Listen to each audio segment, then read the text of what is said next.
Oh, the water bears.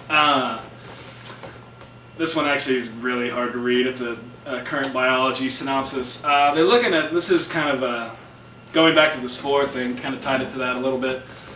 They're basically these, let me see if I get to the right part. Let's see, only anhydrobiotic organisms which have evolved adaptations to survive more or less complete desiccation have a potential to survive space vacuum, and few organisms can stand unfiltered solar radiation in space. Tardigrades, commonly known as water bears, watch out, Colbert, are among the most desiccation and radiation tolerant animals that have been shown to survive extreme levels of ionizing radiation. Here we show that tardigrades are also able to survive space vacuum without loss in survival, and that some specimens have even recovered after combined exposure to space vacuum and solar radiation. The results add that the first animal to exclusive and short list of organisms to have survived such exposure. Basically what they're saying here is these little water bears can live on asteroids and fly in between planets. And just like in the beginning of Spore, where they kind of postulate that life began on this planet by flying here on an asteroid, that's basically what this is talking about, this concept of Panspermia.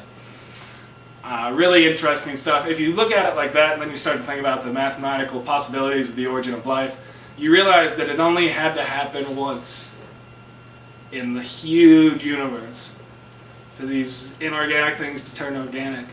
Once. That's all it needed. And then it spreads, like spores. And the universe is pretty big, which makes everything quite likely. Yeah.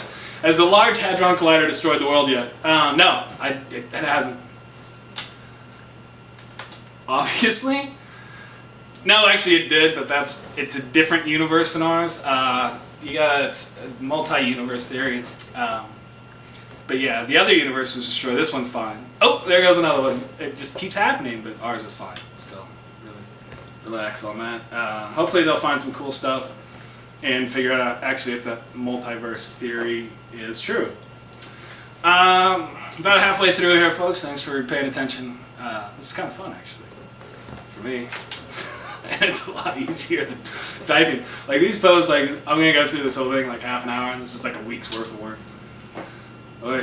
Anyway, all right, where are we at?